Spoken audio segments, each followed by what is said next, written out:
¿Qué tal, amigos y amigas? Bienvenidos a una emisión más de su programa Expediente INACYPE. Soy Rafael Ruiz Mena y me da mucho gusto recibirlos el día de hoy. En esta oportunidad, y ustedes que nos siguen lo saben, hemos tratado en programas anteriores la reforma penal constitucional que en breve será promulgada y que cambiará el proceso penal en nuestro país. Y uno de los retos que hay que asumir con base a esta reforma es en las universidades, cómo se va a capacitar a los alumnos, cómo se les va a educar, cómo se les va a preparar con vistas a esta reforma que eventualmente puede tener repercusión en otras áreas del derecho más allá de la penal. Para hablar de este tema, los desafíos que enfrentarán las universidades, las escuelas y facultades de derecho, hemos invitado el día de hoy a dos distinguidos directores de importantes universidades en nuestro país. Nos acompaña el doctor Jorge Serdio Herrán, quien es licenciado en Derecho por el Instituto Tecnológico Autónomo de México, el ITAM, y doctor en Derecho por la Universidad de Buenos Aires en Argentina. Él actualmente se desarrolla como director de la licenciatura en Derecho precisamente del ITAM. Bienvenido, doctor, gracias. Gracias.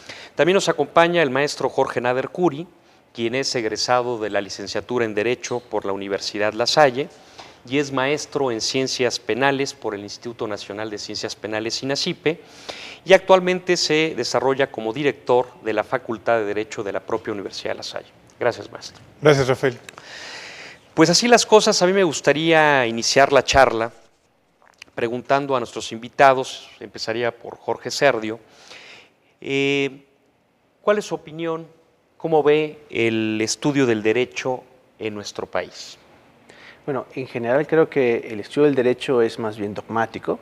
Inicia con alguna suerte de curso de introducción y casi todas las materias van acompañadas de una parte que se considera teórica y esto acompañado quizás de alguna lectura de la ley. Y diría que en general la enseñanza del derecho tiene una metodología similar al siglo XIX en general, pero que está centrada en el estudio de la ley. En algunas ocasiones se estudia quizás la jurisprudencia, pero rara vez se enfoca el análisis del derecho desde el punto de vista de las habilidades prácticas y también rara vez desde el punto de vista de las habilidades que requerirían los practicantes para ser exitosos. Yo diría que uno podría decir que es vox populi, que el abogado tiene dos formaciones, una formación que es la universidad y otra formación paralela que es la práctica. Esto no creo que sea deseable, pero ese es el estado de la cuestión. Cualquiera que desee ejercer derecho tendrá que readiestrarse quizás fuera de la academia, fuera de la universidad. Esto nos indica que en la mayoría de las facultades de derecho tenemos una visión realmente corta e insular de lo que requeriría un estudiante para ser abogado. Pongo un contraejemplo. En otros lugares, por ejemplo, desde hace, yo diría, más de 35 o 40 años, se tiene muy en claro que el readiestramiento que tendría que tener un estudiante debería de formar parte de la tarea de una universidad. Entonces dividen las habilidades en tres. Por un lado, la enseñanza del derecho como una suerte de aproximación crítica, donde se enseñan argumentos y puntos de vista en torno a un caso y la ley. En otro segundo bloque se enseñan habilidades prácticas, habilidades ciertamente orales, pero también de escritura, de investigación, habilidades que tienen que ver con la presentación con claridad de las ideas y la exposición de los argumentos jurídicos. Y un tercer bloque en donde se permite que el alumno interactúe con casos vivos, lo que se denomina enseñanza clínica. Estos tres bloques, enseñanza a partir de los argumentos, habilidades prácticas y enseñanza clínica, en otros lugares del mundo se ve como parte de la currícula de las universidades de derecho. En México creo que ni siquiera tenemos esta primera parte bien clara. Esto es nuestro sistema, a veces bajo el mote o bajo la idea de que es un sistema continental, centrado en la ley, nos inclinaría a pensar que lo único que requiere un estudiante es conocer la ley, alguna interpretación autoritativa acerca de la ley y quizás, si le va bien, alguna suerte de aproximación a casos muertos o casos prácticos, pero no centrado en las habilidades que requeriría para actuar en la práctica. Creo que a grandes rasgos esta es la ideología metodológica que predomina en las escuelas de derecho, en la mayoría digo. Claro. ¿Tú cómo miras esto, Jorge, desde tu perspectiva? ¿Compartes esta opinión de que el estudio del derecho es muy dogmático y se sacrifica un tanto la práctica? Bueno, desde luego que en el derecho existe una clara distinción entre la teoría y la práctica. Y por lo tanto, es importante que los alumnos, desde que están estudiando la carrera, tengan contacto con la práctica. De tal manera que se han intentado algunos sistemas, algunos métodos para posibilitar estas circunstancias tales y como por ejemplo horarios vespertinos, de tal manera que los alumnos puedan trabajar, puedan practicar de alguna manera en despachos, en bancos, en notarías, sin que esta práctica forme parte de la currícula, pero que sin embargo complementa la educación teórica en el aula. Y poco a poco se han venido incorporando en la currícula algunas materias que van a acercar al muchacho a la práctica cotidiana y al ejercicio de esas habilidades que van a complementar la formación jurídica. Por ejemplo, oratoria, argumentación jurídica, planeación y otras metodologías similares y otras materias similares que se van llevando a cabo de manera muy práctica en el aula inclusive, de tal manera que se vaya combinando el conocimiento teórico que es imprescindible y del que no podemos salir, y la práctica que acerque al muchacho a la realidad. Porque evidentemente el derecho es una de esas áreas, como todas las disciplinas sociales, en donde el contraste es importantísimo entre la teoría y la práctica. Y además con el problema o con la problemática adicional que pues, el mercado laboral es muy caprichoso, es decir, los alumnos no son necesariamente conscientes del rumbo profesional al que los va a ir llevando la vida. De tal manera que la práctica que puedan ellos tener durante su formación teórica o durante su formación en el aula, no necesariamente va a marcar el destino. El destino a veces te va a ir llevando a lugares que tú ni siquiera te imaginabas. Por lo tanto, se tiene que posibilitar ese conocimiento práctico en diferentes matices y en diferentes dimensiones. Y yo creo que las universidades ahí tenemos un compromiso muy importante, porque no podemos olvidar la realidad, abstraer la educación y la formación de esa realidad y dejar que el alumno, una vez que egrese, pues se las arregle solos, sino que tenemos una responsabilidad compartida, pero lo tenemos que ir haciendo sin olvidarnos que la teoría es muy importante, que la dogmática es fundamental, porque si no, no estás hablando de una ciencia, cuyo objeto sea la ley, o sea la jurisprudencia, o sea las realidades sociales, pero también con la práctica, pero en forma complementaria. Entonces creo yo que las universidades ahí tenemos que seguir dando pasos, seguir consolidando los sistemas que hayamos cada una de las respectivas escuelas de derecho implementado en sus propias formaciones y conforme a sus propias ideologías y matices, y sí es una responsabilidad indiscutible que no podemos soslayar. Jorge, entiendo bien esto que me comentas de eventualmente generar horarios que permitan que eventualmente el joven desde los primeros semestres pueda tener una práctica profesional independiente de la currícula, trabajando como pasante. Pero como director de una escuela de derecho, bueno, en este caso una facultad, ¿cómo ves tú, por ejemplo, el sistema que yo vi, viéndolo de lejos, me parece apropiado, por ejemplo, el que utilizan los médicos, donde después de desarrollarse en el aula 3, 4 o no sé si 5 años, de pronto ya van a prácticas profesionales en hospitales y de pronto ya incluso una vida puede depender de los estudiantes que están bajo la asesoría y la tutoría de un médico, pero ya en el lugar donde eventualmente van a desarrollar su actividad, me refiero a un hospital. ¿Sería factible que en el derecho se incorporara algunas circunstancias de esta naturaleza? Yo lo veo como muy factible, pero no necesariamente al final de la carrera. Las prácticas profesionales curriculares, por así decirlo, es decir, prácticas profesionales que den créditos en la formación de los estudiantes de derecho pueden llevarse a cabo desde mediados de la carrera, no necesariamente hacia el final. Entiendo lo que dices en cuanto a la formación de los médicos, pero es que ahí rige otra lógica. En la formación de los médicos, sin querer abundar mucho al respecto, la lógica te va llevando a sistemas de especialidad y subespecialidad muy detallados, en donde se requiere necesariamente una práctica clínica después de una formación teórica en el aula. Y los médicos normalmente no pueden trabajar ni pueden practicar durante los 4 primeros años de su carrera.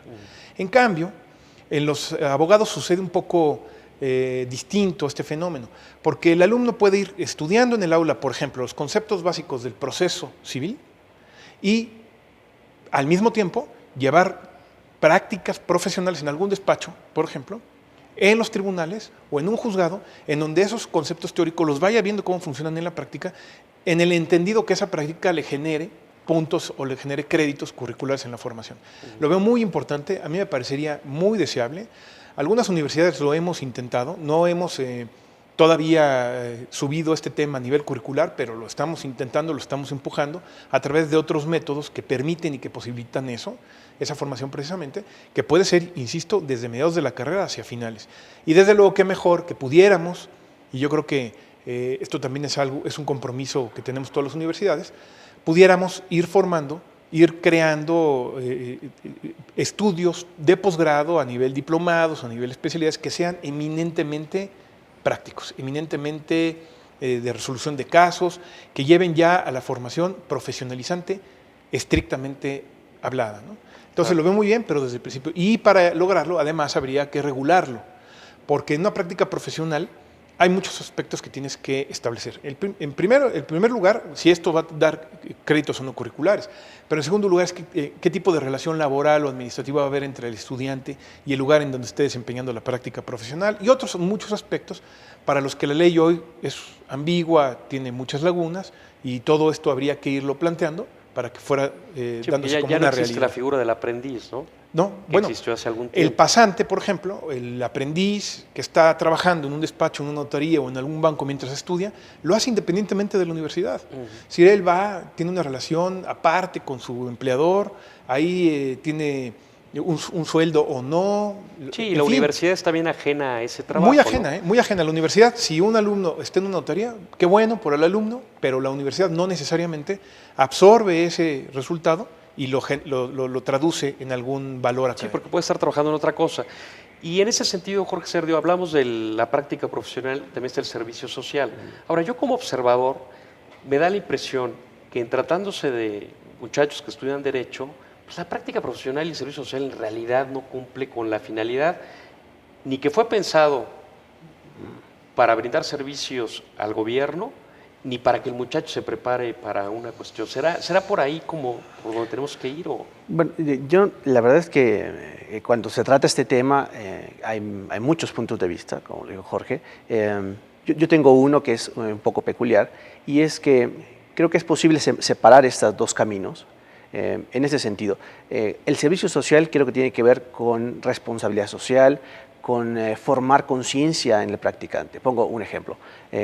Si uno piensa en la cantidad de horas que dedica un abogado promedio en los sistemas anglosajones o en Europa a hacer trabajo pro bono, esto es trabajo en donde es gratuito y no cobra a nadie, está entre un 5 y 10%. Y de hecho, las barras, los colegios de abogados ven no solo con buenos ojos, sino como parte de un requisito de acreditación el que tenga parte de su tiempo dedicado a este trabajo social. Hay una mayor conciencia de impacto social. El servicio social tiene una de estas dimensiones, esta dimensión de mostrar que el profesionista debe tener una responsabilidad social en su ejercicio. Debería de poner sus conocimientos al servicio de la sociedad. Claro, ¿Las prácticas? Claro, ese es el punto. Ahora, las prácticas profesionales no necesariamente van de la mano una con otra. Es posible, por ejemplo, que un muchacho interesado, no sé, en IAPs, preste su servicio social y no necesariamente ejerza trabajos jurídicos. Podría simplemente ayudar en ciertas tareas dentro de una institución de asistencia privada. ¿Qué es lo que ahora pasa? Claro. Prestan Ahora, un apoyo, un servicio, pero no necesariamente con base... Ahora, pero aquí hay un concepto que puede intermediar entre los dos, entre las prácticas y la conciencia social, que es el concepto de clínica de interés público en algún sentido. El interés público son casos, son temas jurídicos que de otro modo no tendrían impacto. Hay muchos ejemplos. Por ejemplo, en Sudamérica, me acuerdo de un caso que está documentado de que los teléfonos de monedas, si tú no usabas el total que habías puesto de la moneda de 5 centavos o 10 centavos, te cobraba un remanente, ¿no? Una fracción marginal. Y no había manera de que por el sistema judicial alguien presentara esto como un caso, como un litigio. Entonces, la clínica de interés público de alguna universidad presentó esto ante un juez, lo presentó como un caso de constitucionalidad y eventualmente obligaron a las telefónicas a que esa fracción se cobrara. ¿Desarrollado por los alumnos? Por los alumnos con supervisión de un como una profesor. forma de practicar Enseñanza. de manera profesional. Claro. Entonces, la clínica tiene esta idea, el sentido de que dentro del aula, un profesor de la universidad lleve el caso, a título personal, en grupos muy pequeños, y se le enseña al alumno habilidades de interacción profesional, pero en el aula. No es un sistema de aprendizaje común, esto no es un sistema paralelo a la universidad, es una materia curricular y se debe acreditar. Por ejemplo, en Estados Unidos deben de pasar un año de enseñanza clínica, de la que puedan tomar o de la que quieran tomar, y hay muchas. Derecho corporativo, patentes y marcas, derecho migratorio, derecho penal.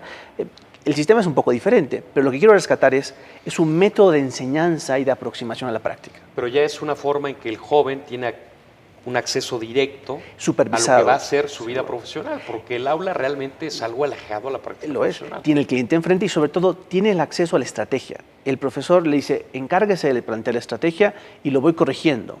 Se encarga de llevar la relación también con el cliente. Claro, es muy costoso nuestro sistema, por varias variables que son manejables. Uno es el tiempo que tarda. Otro es que en nuestras jurisdicciones el alumno no puede directamente litigar si no ha cumplido con una carta de pasante o tiene una cédula. Y uno más quizás es, claro, requieres de profesores entrenados no solo en la materia, notarial, patentes y marcas, sino además en el método clínico, que no es vertical, es tratar al alumno como un colega más, tratar el problema como un problema de estrategia y enfrentarlo al cliente, enfrentarlo a la situación. La palabra clínica es un método. Ahora, puede haber clínica de interés social y aquí se vincula el servicio social, la conciencia profesional, la responsabilidad social con la enseñanza clínica. Pero pueden haber clínicas como las hay, por ejemplo, de procesos administrativos, fiscales. ¿Qué recursos administrativos tengo ante el SAT? Y se dedican a atender casos de recursos ante el SAT, administrativos, internos, en el método clínico. Entonces, claro, es costoso para una universidad porque requiere no solo incentivar un profesor que es experto en su materia en un método diferente, sino que además no pueden ser clases de más de 5 o 7 alumnos. En términos administrativos es costoso. Y que en sentido estricto estos muchachos son los que están llevando el asunto bajo la tutoría de un profesor. Así es. Pero esa puede ser una aproximación porque luego realmente viene el choque ahí de la práctica con la realidad, ¿no? Ahorita vamos a abordar este punto cuando veamos la reforma constitucional y yo quisiera ahorita anotar un tema, Jorge Nader, porque los dos invitados son Jorge, sobre un tema que a mí me preocupa y yo creo que incluso hasta me asusta, la sobreoferta educativa, particularmente en las escuelas de Derecho en nuestro país. ¿Tú cómo miras este asunto? La hay, en efecto. La carrera de Derecho es una de las carreras más demandadas por los estudiantes.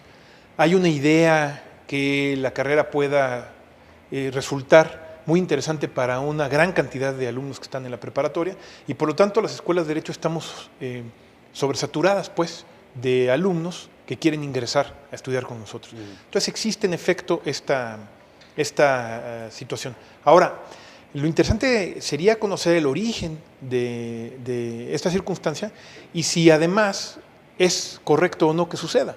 Es decir, porque no le veo yo ningún problema en sí mismo a que haya tanto interés en estudiar la carrera de Derecho. Finalmente es una de las carreras más antiguas y requiere de muchísimos profesionales que estén capacitados. Pero también la sobreoferta tiene sus problemas, de los cuales hablaremos en un minuto más. No se vaya, regresamos.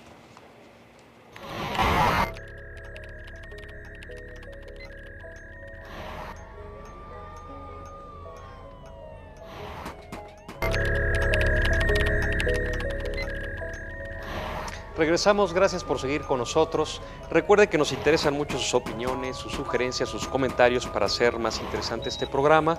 Esperamos sus comentarios en expediente.inacipe@inacipe.gov.mx o al teléfono 54 87 1500 en las extensiones que aparecen ahora en su pantalla. Aprovechando que en esta oportunidad tenemos invitado a Jorge Serdio, director de la licenciatura en Derecho por el ITAM, que nos comentes, Jorge, sobre este diplomado que el Instituto Nacional de Ciencias Penales y el ITAM están haciendo en conjunto y que en breve iniciará a finales del mes de junio. ¿Nos puedes platicar muy rápido? Sí, claro, de qué se trata? Eso es una iniciativa que la verdad nos da mucho gusto de colaborar con el INACIPE. La idea es incurrir en una especie de nicho académico que creemos que hacía falta y es la noción de cátedra. Esto es invitar gente, jóvenes promesas que tengan muy buena formación, sobre todo en filosofía analítica, que sean muy claros, muy precisos, que estén formados en teoría y dogmática penal. Y lo que invitamos es, a lo largo de 2 semanas, que son clases de lunes a jueves, de 3 horas, a que expongan un tema de investigación actual. No hay un hilo conductor en el diplomado, aunque se puede cursar de manera secuencial y obtener un diploma que expediremos conjuntamente. La idea es que cada expositor nos diga qué está investigando y que venga no solo a enseñar, sino a modo de seminario a discutir quizás con los participantes. Entonces, por ejemplo, tenemos temas que van desde una profesora, Carmen Juanatey, está actualmente investigando cuáles son los límites a los derechos humanos en la facultad correccional de los directores de penitenciarios, ¿no? Entonces, cuando está en la cárcel el reo, ¿qué derechos todavía permanecen vigentes y cuál es el límite de la facultad disciplinaria interna? En contraste, por ejemplo, hay un teórico que sostiene algo que es un poco controversial, que es posible hacer y se debería hacer interpretaciones analógicas si uno aplica la Constitución en casos de contradicción de tipos penales. Entonces es un diplomado De dogmática dogmática penal. Entonces son 5 cátedras, cinco cada cátedras. una de 2 semanas, que constituyen un módulo de los 5 que formarán Así parte es. del diplomado. Bueno, a quienes estén interesados en este diplomado pueden llamar a los teléfonos del instituto que pusimos en pantalla hace un momento y que pondremos cuando regresemos del tercer corte. Se impartirá en instalaciones del ITAM, también del INACIPE, y bueno, los datos adicionales que requieran los pueden recabar tanto en el ITAM como en el propio INACIPE. Gracias, Jorge. Dejábamos el anterior corte, Jorge Nader, director de la Facultad de Derecho de La Salle, con la sobreoferta educativa en materia de Derecho. Yo decía que me preocupa porque de pronto pareciera ser que yo pudiese, por ejemplo, rentar una casa aquí a 2 cuadras, obtener el permiso respectivo y de pronto crear una licenciatura en Derecho de la nada, a donde se van a inscribir alumnos, seguramente no apoyados por grandes maestros, pero me preocupa porque creo que es una venta de esperanza falsa, es decir, porque a esas escuelas van y se inscribe una gran cantidad de alumnos pensando que el día de mañana eventualmente tendrán un éxito profesional, encontrarán trabajo y podrán emular a quienes eventualmente ellos vieron como los guías o las personas que tomaron en cuenta para estudiar. ¿Cómo combaten, por ejemplo, las principales universidades? Porque más allá de las disputas y las competencias que me parecen naturales entre las más prestigiosas universidades, digo, no tengo duda que el ITAM y la SAI está entre las primeras 10 universidades de este país. ¿Cómo combaten las universidades de prestigio el que de pronto pululen 70, 80 escuelas, facultad de Derecho, por ejemplo, el Instituto Federal, en esta venta de esperanza que me parece terrible? Bueno, mira, nosotros tenemos que enfrentar el problema desde varios aspectos. El primero de ellos es, ¿por qué hay tantas escuelas de derecho que no tienen los merecimientos necesarios para hacerlo? Habría que preguntarle a las autoridades que dan el permiso. Sí, también otra pregunta, y ahorita nada más la anoto, si valdría la pena ya restringir el acceso a escuelas de derecho. Bueno, esa es la segunda parte de la respuesta. La primera es, de frente a la actitud de la autoridad que ha facilitado la apertura indiscriminada de escuelas, no solamente de derecho, sino de otras carreras, lo que hemos hecho las universidades importantes es unirnos a través de asociaciones, está FIMPES y hay otras similares, en donde hemos hecho ver una y otra vez ante la autoridad la necesidad de que haya una verdadera regulación y no se estén dando permisos sin que realmente exista una razón suficiente para otorgarlos. Y esa es la parte que nos ha correspondido como universidades como tales, pero además en grupo, en agrupaciones de universidades, que hay varias y hay muy serias, y bueno, pues la autoridad ha sido sensible más o menos, porque siguen existiendo estos problemas, y bueno, pues aquí lo que queda es seguir insistiendo. Pero como este es un problema que no depende directamente de las universidades, porque nosotros no podemos restringir esta posibilidad, lo que sí podemos hacer, y que de hecho hacemos, es entonces estar muy conscientes de la corresponsabilidad moral que tenemos, porque nosotros pensamos que cada egresado de la carrera que se va a la sociedad tiene la representación de la universidad y por lo tanto la universidad tiene una corresponsabilidad moral de lo que está haciendo el egresado ahí en la sociedad. O sea, nosotros no pensamos que una vez que el muchacho sale de la carrera ya está por su cuenta y riesgo para siempre, sino que nosotros nos sentimos parte de él siempre y queremos que él se sienta parte de nosotros. Conscientes de esa corresponsabilidad moral que tenemos, entonces nos fijamos mucho en el sistema de admisión, básicamente. Es decir, ¿cómo controlamos nosotros este problema? Pues fijándonos mucho de a quién admitimos a la carrera y que sea una persona que realmente tenga la vocación de estudiar Derecho, que realmente tenga un compromiso con su propia formación y que realmente tenga los motivos correctos para estudiar la carrera, porque no siempre se tienen los motivos verdaderamente adecuados para estudiar la profesión, y ahí es donde hay los problemas que tú estás señalando claramente. Estudiar por tener una profesión nada más porque pienso yo y mi familia que el hecho de ser profesionista me va a abrir las puertas a un futuro próspero. Eso no es verdad, y mucho menos en un país como en México. Entonces, en un sistema adecuado de admisión de alumnos, en donde realmente entren los que tienen las razones y las motivaciones correctas y un fuerte compromiso con su propia formación, nosotros lo vamos acompañando a lo largo de la carrera para irlo realmente pues formando, pero formando muy de cerca, para que cuando él esté en la sociedad ejerciendo la profesión, nosotros podamos cumplir con esa corresponsabilidad. Entonces, en la admisión y en el acompañamiento donde nosotros tratamos de equilibrar la balanza. ¿Cómo combatir esta sobreoferta, Jorge? Bueno, yo más bien diría, me preguntaría cuál es el problema, ¿no? Te digo por Pues que esto. todo el mundo quiere ser abogado. No, pero ese es el punto. Por ejemplo, si uno dijera, uno puede atacar esto de muchas maneras. Uno puede decir, y esta yo creo que una actitud, una opinión personal más liberal, si se quiere. Si el mercado puede ser sensible a calidades entre abogados, y yo creo que lo es. Esto es, si tú vas afuera a buscar servicios profesionales, te encuentras una amplia gama de oferta de servicios, de egresados de distintas universidades, pero puedes discriminar, no solo por el precio que te cobran, sino por los resultados que obtienes entre buenos profesionistas y malos profesionistas. El mercado reacciona a esto. En el segmento de malos profesionistas, que también los hay, muchas personas que no podrían tener acceso a un buen profesionista tienen acceso a un mal profesionista, y quizás eso es una objeción, pero hay que mirarlo de otro lado.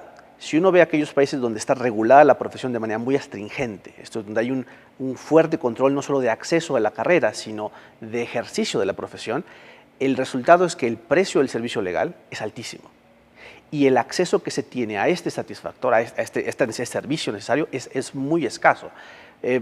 Puedes comparar en cualquier país que tenga este sistema, la persona que tiene un ingreso promedio mínimo si puede tener acceso a un abogado. Y la respuesta es no, porque es muy caro ser profesionista, eso por un lado. Uno podría enfocarlo de otra manera. No nos enfoquemos en las universidades, que cada universidad se haga responsable, como dice Jorge, desde su visión.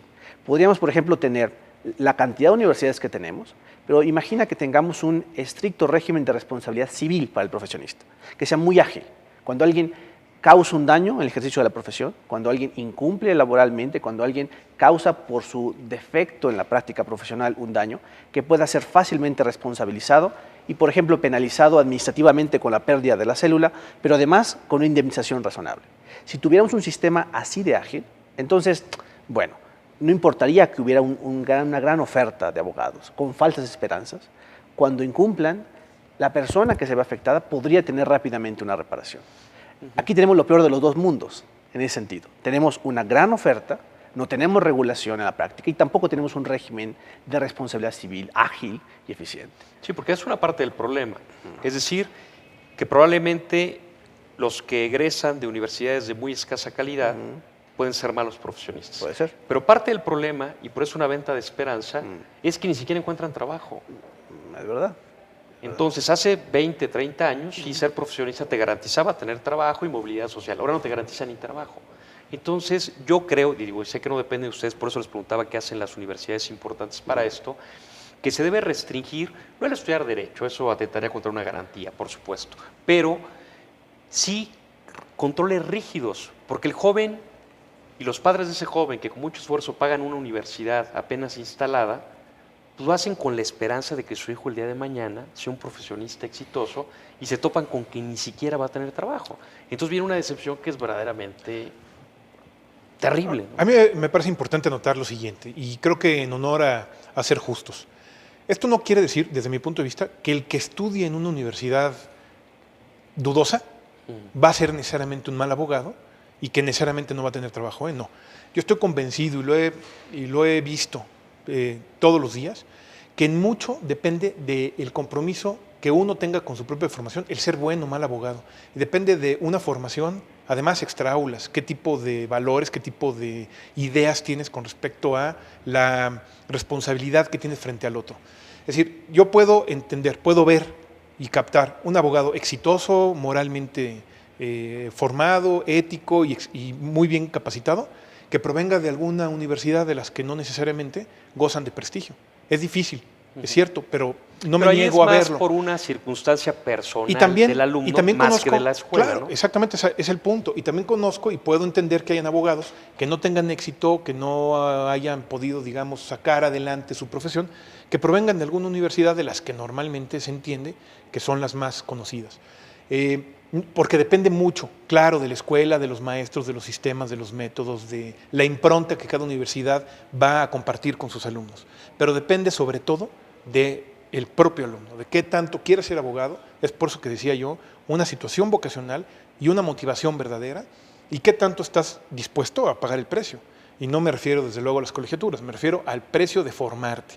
Las horas de estudio, las horas de práctica profesional, las horas extra aula, toda la situación de créditos que se tienen que cumplir dentro de la escuela, los estudios, los trabajos, los exámenes, qué sé yo. Es decir, ser abogado, un verdadero abogado, no nada más es, y esto hay que señalarlo, no nada más es pasar por el aula de una universidad y sobrevivir, sino que exige un gran compromiso personal del alumno con su propia formación. Y ese gran compromiso personal lo puedes encontrar en muchas universidades. Las universidades más conocidas garantizan esa situación, pero no necesariamente. Yo no quiero excluir, por lo tanto, la posibilidad de que existan buenos abogados provenientes de algunas de estas universidades. Claro, porque mi comentario, Jorge Serdio, no es en el sentido de no impulsar la educación superior.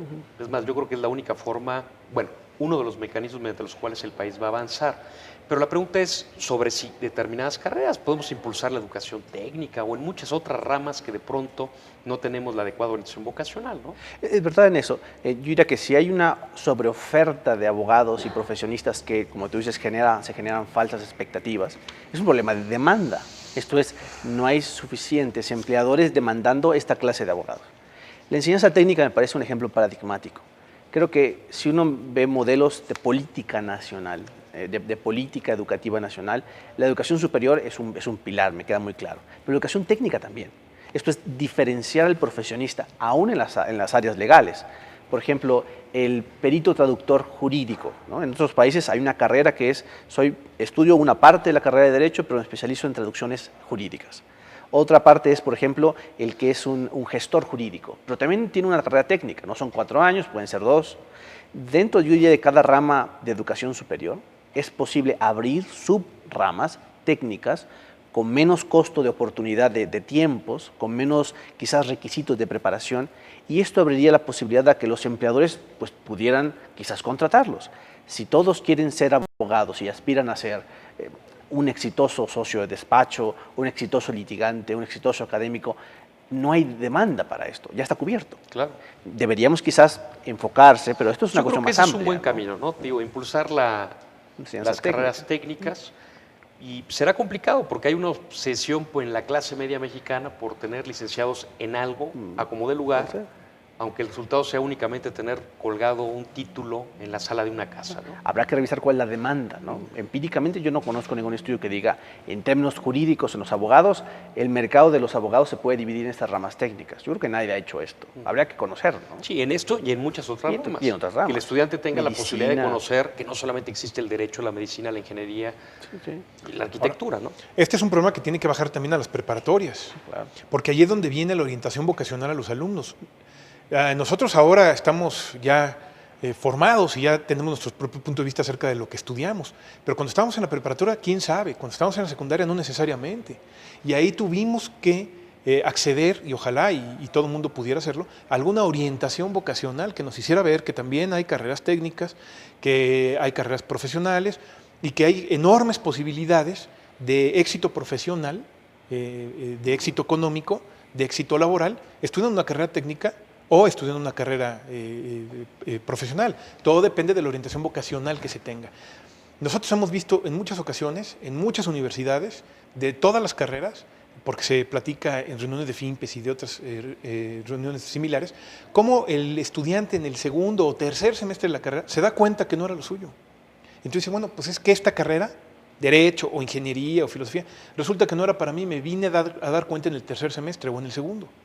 Entonces, qué triste. Falta orientación vocacional. Que no haya una orientación vocacional adecuada pues, desde la ojalá que en esta preparatoria. materia todos los actores, universidades, autoridades, escuelas preparatorias, pues hagan su parte para eventualmente tener orientación, impulsar carreras técnicas y de otra naturaleza. Jorge, has mencionado la FIMPES en 2 ocasiones. Para efectos de nuestros televidentes, ¿qué es la FIMPES? Es una federación que agrupa a las instituciones de educación superior, básicamente. Okay. Y porque también existe la ANUIES, ¿no? Sí, y esas son otras, o sea, son distintas, pero todas son organizaciones. Pero son asociaciones de universidades. Son asociaciones de universidades que tienen intereses comunes que las agrupan, que son muy serias, que acreditan planes y programas de estudio y que tienen una presencia institucional muy importante frente al gobierno. Eso la es. ANUIES y la FIMPES sobre todo. Jorge Serdio, para anotar el tema antes de hacer un segundo corte, prácticamente la reforma constitucional penal está aprobada. Falta propiamente la declaratoria de que la mayoría o todas las legislaturas estatales lo aprobaron y que la promulgue el presidente de la República. Es una reforma muy amplia, son 10 artículos constitucionales. Algunos investigadores anotan que esos 10 artículos constitucionales implican más de 100 modificaciones. Pero, grosso modo, ¿cuál es tu opinión de esta reforma, sobre todo en la parte del proceso penal? Yo creo que es importantísima, es un giro de 360 grados. Me parece que, yo lo enfocaría desde el punto de vista de quien planea una currícula en Derecho y de quien está teniendo en mente qué profesionista va a formar. Creo que la reforma tiene en mente un profesionista en el ejercicio de defensa o de acusación del proceso penal distinto al que tenemos ahora. Esto es, creo que la concepción de la práctica penal en el proceso penal es una concepción completamente diferente. No solo es garantista, sino es ágil, es enfocada en la inmediatez, en la oralidad del proceso, y preservando muchas garantías que, aunque estaban consignadas en la Constitución, había alguna suerte de desfase por la mixtura que teníamos entre proceso dispositivo y proceso inquisitivo. En ese sentido, creo que la reforma va a traer grandes ventajas, pero aquí yo diría un gran proviso, un gran paréntesis muy grande, ¿no? En mi opinión, hay dos puntos medulares si uno compara la experiencia que ha habido en otros países. Un punto medular son los recursos, esto es, tanto económicos como humanos. En este sentido, si uno observa, por ejemplo, los éxitos en otros países o los fracasos, mucho dependió de cuánto dinero se invirtió en infraestructura, en modificación de instalaciones y también en capacitación, readiestramiento e incentivos para que nuevos profesionistas tomen a todos los actores, ¿no? A todos los actores. Ministerios públicos, jueces, defensores de oficio e incluso abogados litigantes. Seguro. ¿No? Y con esta parte nos quedamos ahorita para ir a un corte, regresamos, no se vayan.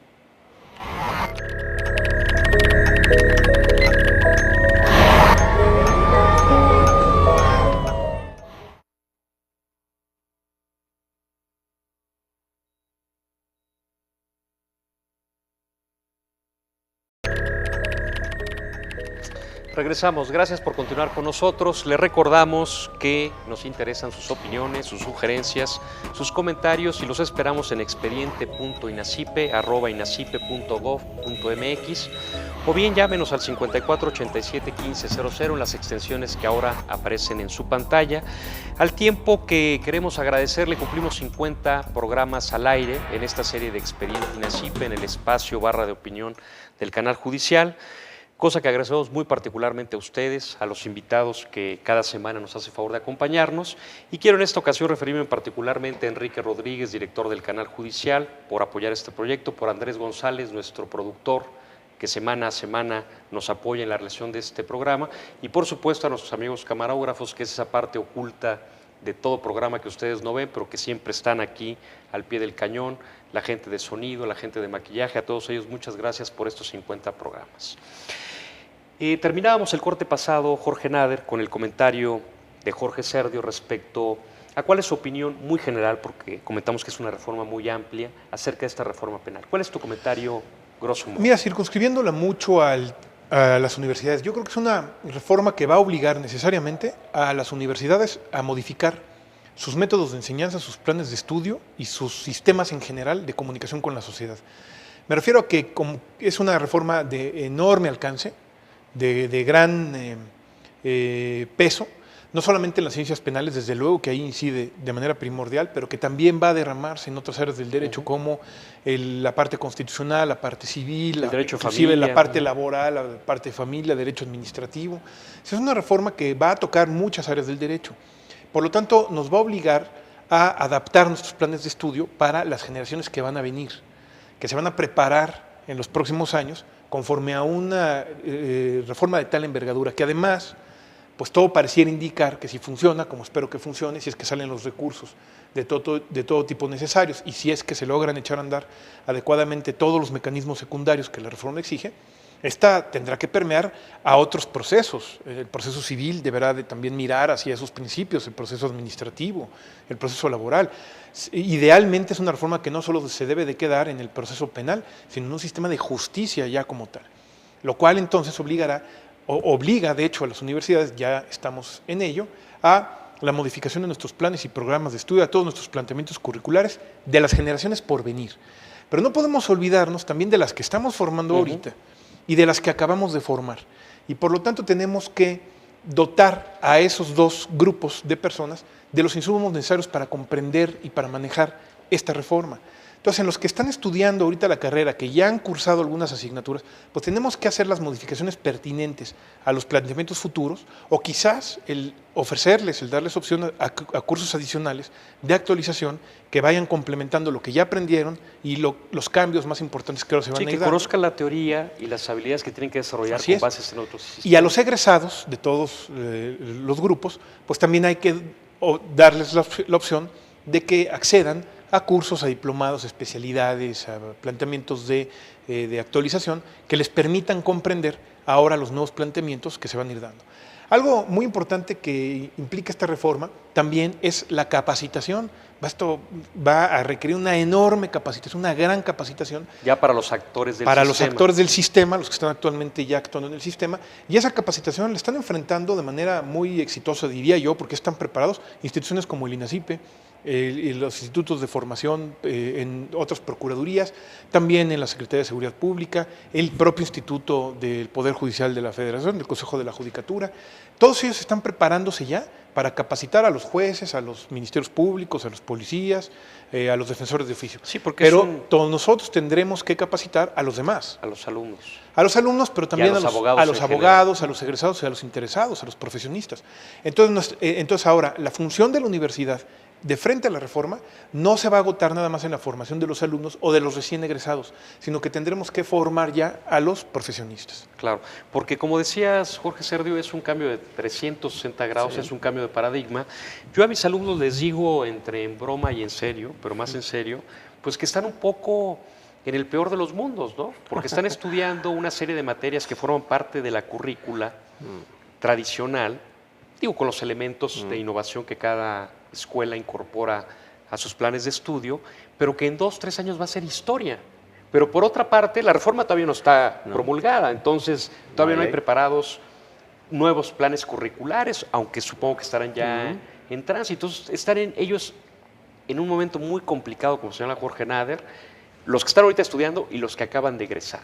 ¿Cómo se está preparando, por ejemplo, el ITAM? ¿Cómo se deben preparar las universidades para que ahora los jóvenes den ese cambio y vayan a entrar a este cambio de paradigma? Bueno, yo diría que en ese sentido dependerá mucho del perfil de la universidad y también dependerá mucho del enfoque que se quiera dar, ¿no? Por ejemplo, yo te puedo decir que en mi experiencia, las universidades con las que hemos charlado, algunos han tenido una actitud agresiva, esto es una actitud en donde creen que la enseñanza debe pasar por, en las materias de Derecho Penal y Procesal Penal, dar clases de habilidades y de simulación de los litigios. En el otro extremo hay universidades que están pensando que esto es una rama del derecho y están apostando porque no tenga impacto a lo largo de otras ramas. De tal forma que, aunque cambiarán contenidos y enseñarán habilidades, le trasladarán el incentivo al alumno. Si el alumno quiere ser penalista, que vaya y tome un diplomado o una maestría. Es que eso hay que verlo, porque por ejemplo Nuevo León ya tiene 2 años con oralidad en el proceso, por ejemplo en materia familiar. Sí, seguro. Hay dos extremos, ¿no? Y en materia civil, o sea, ya hay juicios orales en materia familiar y civil. Es seguro eso. Ahora, son dos actitudes, ¿no? En general. Ahora, en términos más bien objetivos, ¿no? ¿Qué se requeriría para adaptarse a esta currícula? Yo ya lo dividiría en 3. El primero es una habilidad muy transversal en toda la carrera, que tiene que ver con una visión en torno a la mediación, a la agilidad del proceso y la negociación. Técnicas de negociación y mediación. Y esto no es un mote, digamos. Esta palabra suele ser abusada y hay cursos de mediación y negociación. Pero quiero decir, enseñar transversalmente en toda la currícula que cada situación de conflicto es potencialmente soluble si uno puede, primero, eliminar las barreras de comunicación y después mostrar a los partes en conflicto que hay una solución que es óptima para las dos. Esto se requiere entrenar a lo largo de distintas materias y sobre todo en la penal, ¿no? Dado que supuestamente nuestra ley seguramente dará un gran énfasis, como lo hizo la reforma, en que muchos de estos procesos no lleguen a juicio oral. Sí, de hecho es el eje de la reforma. Es el reforma. eje, ¿no? La eficiencia en el acuerdo que se dé procesalmente. La segunda habilidad que me parece importante es la presentación argumental en términos no formalistas. Y eso es algo que es muy importante destacar. Tú decías al inicio del programa, ¿qué caracteriza en general nuestra enseñanza del derecho? Yo creo que es un formalismo muy fuerte. El formalista empieza razonando desde una teoría, desde una clasificación, y después pasa, si bien le va, por los hechos. En los procesos orales, la oralidad tiene como reina, como paradigma, la presentación de ciertos hechos que, dada la presentación que se hace oralmente, encaja o no en un supuesto normativo. Y esta es una habilidad, aunque parezca obvia, una subsunción, Es difícil de entrenar a alguien que viene leyendo dogmática, teorías, clasificaciones. Requiere centrarse en los datos que se tienen y presentarlo de manera muy clara y diciendo, por estas razones, estos datos son hechos que constituyen un supuesto relevante. Así como lo estoy diciendo, hay que entrenar al alumno en hacerlo, en presentarlo. Y la tercera es el modo de presentación desde el argumento jurídico. Esto es, no solamente presentar los hechos de determinado modo, sino a su vez presentarlo de manera clara, fácil, visual y transparente. El uso de recursos comunicacionales que no están habitualmente a la mano de la formación del abogado. Si uno recuerda el primer juicio en Chihuahua, se recuerdan la violación esta, que fue ese juicio cerrado por buenas razones, pero si uno ve después las transcripciones del tiempo que tardó la exposición de la acusación, es increíble lo que se dijo, cómo se expuso. Denotaba que tenía en su cabeza la redacción de un escrito, denotaba que estaba presentando las conclusiones de un ministerio público. Esto es, nunca se centró en los hechos, nunca presentó esto como un dato relevante y desde aquí argumentación, y nunca observó que esto es un proceso comunicacional que es inmediato. Sí, o sea, todavía no tenía desarrolladas las habilidades. Entonces, ¿cómo concilias una formación que curricularmente es formalista y llegas a tener una materia como el proceso penal o la oralidad penal, en donde te requiere cambiar la forma en cómo presentas Es que es el cambio de paradigma, por eso tal vez hay una gran oposición por parte de algunos abogados, porque es cambiar totalmente de cómo veníamos haciendo las cosas a cómo se van a hacer ahora, ¿no? Pero aquí hay que llegar al punto medio. O sea, aquí no podemos nosotros decir que el proceso penal ahora va a ser un proceso eminentemente argumentativo desde el punto de vista de planteamientos orales. No puede ser así, porque entonces tú vas a perder los espacios de reflexión, los espacios de cuidado que necesariamente un juez tiene que tener. O sea, tú no puedes tomar, desde el punto de vista humano, simplemente, en cuántas ocasiones en la vida te cuesta trabajo tomar una decisión así al primer impulso. Lo tienes que reflexionar, tienes que acudir a otros datos, esperar un poco, preguntar por aquí, por allá. Tienes que tener espacios de reflexión para la toma adecuada de decisiones. Y sobre todo si esa decisión implicará 40 años de prisión para un ser humano. Entonces, tú no puedes prescindir de esos espacios que te permitan esa reflexión. Por lo tanto, a pesar de la oralidad, que a mí me parece muy importante, ¿cómo va a ser esa nueva oralidad en el proceso, que es una fase más, nada más, del proceso acusatorio? ¿Qué más va a existir en el expediente o en un documento, en un archivo, en algún antecedente a esa toma de decisiones? Sí, podrá haber un planteamiento oral en una audiencia, pero eso no te debe de llevar a la idea de prescindir de los elementos documentales que tengan el soporte material necesario, que te permitan reflexionar, que te permitan ir un poco hacia atrás, revisar lo que pasó y sobre todo que además no solamente al juez que va a tomar una decisión, sino que permita a quienes van a revisar el trabajo del juez ver si el juez tuvo los elementos suficientes para tomar una decisión, porque no con el pretexto o con el motivo, digamos, adecuado, llegar a una justicia muy pronta y muy expedita, vamos a atropellar toda la serie de, si se quiere llamar, formalismos, bueno, pero los formalismos que garanticen los derechos individuales de las personas. Hay que ser muy cuidadosos. Hay que ser muy cuidadosos. Llegar, yo creo que al punto medio. Si no podemos irnos al extremo del papel y del engorro del expediente interminable, tampoco nos podemos ir al otro lado del péndulo, al grado de decir, bueno, ya se acabó el expediente, que todo venga así muy fácil en una plática, en una charla muy bien presentada y tomo yo aquí una decisión. No, yo creo que tenemos que irnos al punto medio de la situación, donde equilibremos los dos, digamos, extremos, donde, digamos, de este choque venga un sistema armónico que nos permita a todos a tener una satisfacción de los respectivos planteamientos. Las universidades, las facultades de Derecho, como la que tú diriges, ¿cuáles son los desafíos a los que se van a enfrentar para efectos curriculares? Bueno, ya decía yo, estamos nosotros ya en la revisión de los planes de estudio de las generaciones por venir. La reforma ya es inminente, ya está aprobada por más de la mitad de los estados de la República, es cuestión de días que se publique en el diario oficial. Entonces esto ya nos permite a nosotros más o menos visualizar cuáles van a ser las áreas en donde nosotros tenemos que reforzarlo. Creemos que va a tocar muchas áreas del derecho, que no nada más se va a agotar en lo penal. Creemos que va a exigir reforzar otras áreas que ya tenemos, como la oralidad, la argumentación y la planeación. Y entonces estamos trabajando en los planteamientos curriculares de las generaciones que van a venir.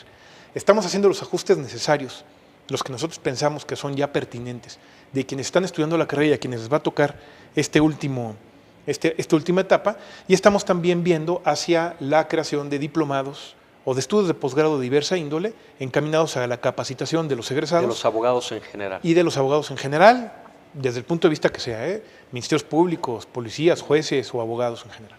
Jorge Ceredo, tú comentabas que eventualmente existen dos posturas en el ámbito académico.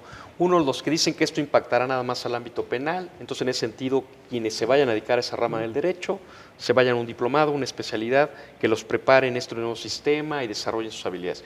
Y por otro lado, quienes proponen ya incluir en la currícula de las universidades materias para desarrollar habilidades orales, de argumentación jurídica, de mediación. ¿Tú cuál crees que deba ser la postura que se debe adoptar como universidad en general y en particular el ITAM? Yo creo que la postura en general debería ser, al menos en mi perspectiva, muy prudente en ese sentido. Creo que deberíamos dividirlo en dos. Por ejemplo, nosotros nos hemos caracterizado por apostar mucho por la formación de alguien con fortaleza en habilidades argumentales. Tenemos hace más de 10 años un programa en argumentación jurídica, tenemos una materia especializada en interpretación, otra en teoría y metodología de la investigación jurídica, tenemos filosofía del derecho. Nuestra licenciatura siempre ha renunciado a enseñar la ley y ha favorecido el aprender a aprender. Si yo no tengo los conocimientos necesarios, tengo la habilidad para adquirirlos, procesarlos y ser altamente competitivo. Esta ha sido la apuesta general del ITAM. De tal manera que, si tú ves dónde están nuestros egresados, la dispersión es altísima. No tenemos ninguna rama de alta especialidad. Todos son habilidades. Entonces, yo creo que es una buena oportunidad para, a nuestra currícula, sumarle algunas habilidades que son transversales, como te decía, que no son propias del proceso oral. Y del otro lado, en las materias específicas de derecho penal y derecho procesal penal, quizás hacer eco de nuestro método de enseñanza clínica para enseñar, digamos, siguiendo un poco el paradigma de la oralidad, enseñar estas tres fases, ¿no? Cómo se recaban los datos que van a llevar al proceso, cómo se presentan fácticamente y cómo se discute desde el punto de vista jurídico en términos de un proceso. Estos tres bloques, esto es cómo se recaba la información relevante, es una suerte de formación, investigación, de metodología, digamos, empírica, que suele ser carente en los abogados. La segunda fase tiene que ver, como te decía, con centrarse en argumentar desde el punto de vista de los datos que se han recolectado para favorecer intereses del cliente. Y el tercer bloque tiene que ver con un bloque argumental en donde sistemáticamente pueda presentar de manera muy clara posiciones certeras y sobre todo dialécticas frente a una contraparte. Si estas tres habilidades se pueden dar en las materias de procesal penal y de derecho penal, más las habilidades transversales de argumentación, negociación y mediación, creo que esto es un buen comienzo para modificar la currícula. Ahora, yo diría que habrá que aprender de otras experiencias, ¿no? Por ejemplo, un caso que me parece muy paradigmático comparar es Guatemala y Chile. Guatemala fue una larga espera por la transición de la reforma. Y que les fue mal. Ninguna universidad apostó por esto. Pero aún así les va mejor, ¿no? Pero ese es el asunto. En Chile, por el contrario, los dos enfoques son diferentes, porque en Chile dijeron, bueno, hagamos estudios de posgrado, diplomados, y la Católica de Chile y la Nacional de Chile recién el año pasado incorporaron en su currícula recientemente una materia de proceso oral penal. ¿Y qué quiere decir esto? Y eso que ya tienen un rato de implementar la reforma. Claro. Quiere decir que esto no quiere decir que sea defectuosa su reforma o que no haya tenido éxito en la práctica, sino que son dos aproximaciones. En cambio, actualmente en Guatemala, la currícula mayoritaria de Guatemala está enfocada a oralidad. ¿Cuáles dan éxito? Yo creo que y en Guatemala no se implementó adecuadamente la reforma. Por eso, como señalabas, Jorge Nader, hay que ser cuidadosos y hay que estar en el punto medio, ¿no? Así es, yo pienso que sí. La prudencia es aconsejable en esto. Todavía, además, no hay que olvidar que de acuerdo a la reforma constitucional se tendrán que reformar innumerables leyes secundarias. Ese es un dato importante. Hay que ver cómo vienen esas leyes secundarias. La Constitución se ha dado un plazo ideal de 8 años para que esto se logre. Hasta 8 años, pero tampoco pasaría nada si fueran 9 o 10, de acuerdo a la experiencia jurisprudencial que ya existe.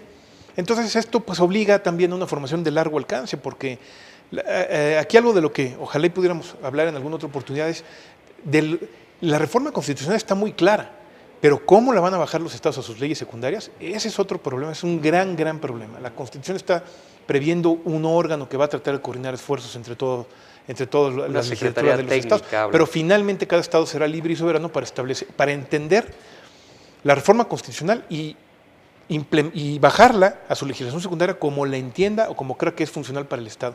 Y eso puede ser un riesgo enorme, porque nos puede producir peor problema del que tenemos. Si había sido un inconveniente, un problema, decir que habían 32 legislaciones penales distintas, más la militar, pues ahora corremos el riesgo de que estemos al menos en el mismo problema. Que tengamos bueno, sin duda son temas cosas que hay que estudiar con mucho cuidado. Ya tendremos oportunidad de irlo viendo conforme las leyes secundarias vayan avanzando. Por lo pronto hemos llegado al fin de este programa. Yo les agradezco a Jorge Serdio, a Jorge Nader, directores de importantes escuelas de derecho, facultades de nuestro país, del ITAM de La Salle, el que nos hayan hablado ahora del tema desde el punto de vista de los universitarios. Muchas gracias por su atención y gracias a ustedes por acompañarnos.